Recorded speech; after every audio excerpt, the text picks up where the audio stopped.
Hurricanes have always been a part of Keys history in the United States. Two of the better-known early hurricanes were in 1622 and 1733. On September 6, 1622, at least 6 ships of the Spanish terra firma fleet were wrecked near the Dry Tortugas, taking the lives of 550 people. Let's take a look at the latest hurricane. Lan has strengthened into a Category 4 storm, just 2 miles shy of a Category 5, as it is expected to make landfall on Florida's west coast early afternoon September 28, 2022. Hurricane warnings have been issued for Tampa and Fort Myers. With Ian tracking farther south than initially thought, a tropical storm watch has been issued for Miami. As of 7 a.m., Hurricane Ian was tracked about 55 miles west of Naples, and 60 miles southwest of Punta Gorda with maximum sustained winds near 155 miles per hour, making it a powerful Category 4 major hurricane. The storm is moving north-northeast at about 10 miles per hour. Let's discuss hurricanes history. Category 5 is as powerful as a hurricane can get under the Saffir-Simpson scale. These monster storms pack wind speeds of 157 miles per hour or more. Since 1924, there have been 35 documented hurricanes in the North Atlantic that reached this level, and of those, 5 have hit the United States at Category 5 strength. While Category 5 storms clearly present a severe threat, wind speed isn't the only factor that makes a hurricane destructive. Storm surges often cause the most damage. So a hurricane's 1 to 5 rating on the Saffir-Simpson hurricane wind scale doesn't neatly line up with how dangerous it is. Hurricane Katrina, considered among the worst storms in U.S. history, did reach Category 5 status in August 2005, but it downgraded to Category 3 by the time it made landfall in Louisiana and Mississippi. The deadliest recorded hurricane to hit the United States was a Category 4 when it hit Galveston, Texas in September 1900 and killed anywhere from 6,000 to 12,000 people.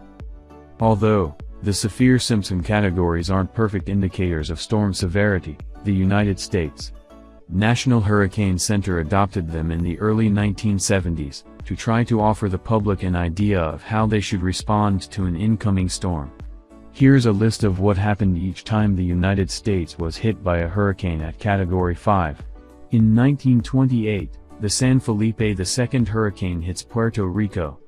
On September 13, 1928, a hurricane slammed into the U.S. territory of Puerto Rico, bringing heavy rainfall and high-speed winds that lasted for 18 hours. The impact killed 300 people, destroyed hundreds of thousands of homes and ruined farmers' coffee crops. Because the storm was the second recorded hurricane to hit Puerto Rico on St. Philip's feast day, it became known as the San Felipe II hurricane. In Florida, where the storm later made landfall as a Category 4, it is known as the Okeechobee hurricane. At the time, meteorologists hadn't yet developed a standard classification system for hurricanes. But San Felipe II's wind speeds of 160 miles per hour make it a Category 5 storm. The San Felipe II was the most destructive recorded hurricane in Puerto Rican history until Hurricane Maria made landfall in 2017, killing nearly 3,000 people. 1935, the Labor Day hurricane hits the Florida Keys. The first recorded Hurricane 5 to hit the continental U.S. landed on Labor Day in 1935. It blew through the upper Florida Keys with wind speeds up to 200 miles per hour, and killed over 400 people. At least 250 of the people killed were World War I veterans, who'd come to the Keys through a Federal Emergency Relief Administration project for unemployed veterans during the Great Depression. At the time, the veterans were building bridges and roads to help revitalize the Florida Keys as a tourist destination. On the evening of September 2nd, Labor Day, officials sent a rescue train down to them, but it was too late. The storm swept the train off its tracks, killing many of the veterans who'd already boarded in the process. In 1969, Hurricane Camille hits Louisiana and Mississippi.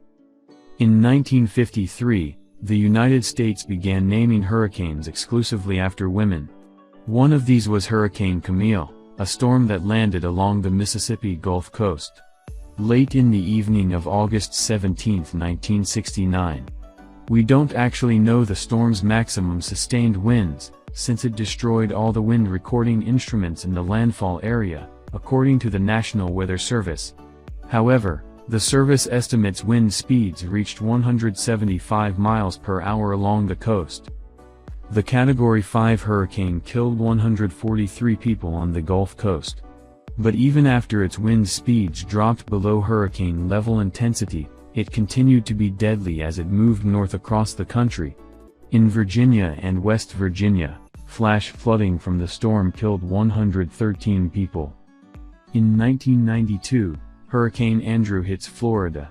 After the U.S. started giving hurricanes women's names in 1953, male meteorologists and weathermen began describing dangerous hurricanes as teasing or flirting with a coastline.